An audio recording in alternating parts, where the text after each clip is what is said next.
खैबर पख्तूनख्वा बल्दियाती इंतखाब के बाद गिनती जारी, गैर हतमी और गैर सरकारी नताइज मौसूल होने लगे। पेशावर मेयर की नशिस्त पर JUI का उम्मीदवार आगे।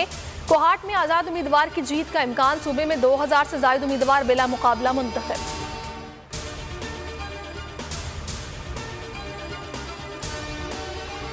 खैबर पख्तूनख्वा बल्दियाती इंतखाबात में पुरतशद्दुद वाक़यात, पोलिंग स्टेशन फायरिंग से गूंजते रहे। अंदर और बाहर कारकुन एक दूसरे पर लाते और मुक्के बरसाते रहे। 4 सियासी कारकुन जान से चले गए। कई पोलिंग स्टेशन पर वोटिंग रोकना पड़ी। अफगानिस्तान की फौरी मदद की जाए, इंसानी ट्रस्ट फंड कायम करने पर इत्तफाक। इस्लामी ताउन तंजीम इजलास का एलामिया जारी। ग़िज़ाई तहफ़्फ़ुज़ प्रोग्राम तश्कील दिया जाएगा। मालियाती और बैंकिंग चैनल्स खोले जाएंगे। नुमाइंदा खुसूसी मुकर्रर किया जाएगा। OIC और अक़वाम मुत्तहिदा निज़ाम के माबैन मरबूत मैकेनिज़्म तश्कील दिया जाएगा। वज़ीर ख़ारजा शाह महमूद ने कहा कि इजलास का वाहिद एजेंडा अफ़गान अवाम थे। अफ़गानिस्तान में फौरी इक़दाम न किए तो इंसानी बहरान जन्म ले सकता है। सेक्रेटरी जनरल OIC ने कहा इस इजलास के असरात खित्ते से बाहर तक जाएंगे। पाकिस्तान में 41 साल बाद OIC की मेज़बानी। वज़ीर आज़म इमरान खान ने कहा अफ़गान अवाम गुर्बत की लकीर से नीचे जा रहे हैं, मदद के लिए फौरी इक़दामात करना होंगे। अफगानिस्तान से ज्यादा बुरे हालात का सामना किसी और ने नहीं किया। इन हालात की वजह से पाकिस्तान ने सबसे ज्यादा नुकसान उठाया।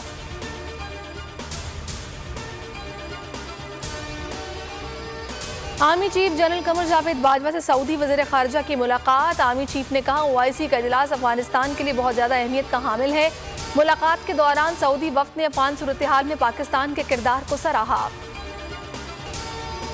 सिंध में बल्दियाती बिल के खिलाफ सियासी पार्टियां सड़कों पर। मुस्तफ़ा कमाल कहते हैं पीपल्स पार्टी की हुकूमत जमहूरी दहशतगर्द है। ये कल के दहशतगर्द आज बना रहे हैं।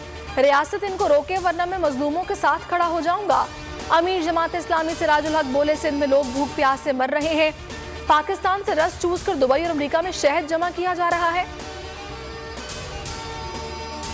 महंगे बिल अदा करने के लिए फिर हो जाएं तैयार। बिजली की कीमत में 4 रुपए 33 पैसे फी यूनिट इजाफे का इम्कान। सेंट्रल पावर परचेजिंग एजेंसी ने बिजली की कीमतों में इजाफे के लिए नेपरा में दरखास्त दायर कर दी। नेपरा की मंजूरी की सूरत में सारिफीन पर 40 अरब रुपए से जायद का बोझ पड़ेगा।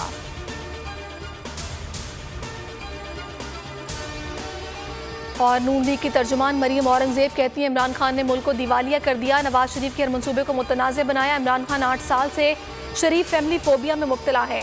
हसद और इंतकाम की आग नहीं बुझ रही। वो समझते हैं कि आज भी कंटेनर पर खड़े हैं। लीगी तर्जुमान ने सवाल किया अद्वियात केस, रिंग रोड करप्शन पर नैब FIR इंक्वायरी क्यों नहीं की। सब्सक्राइब करें और बेल दबाएं ताकि कोई खबर रह न जाए।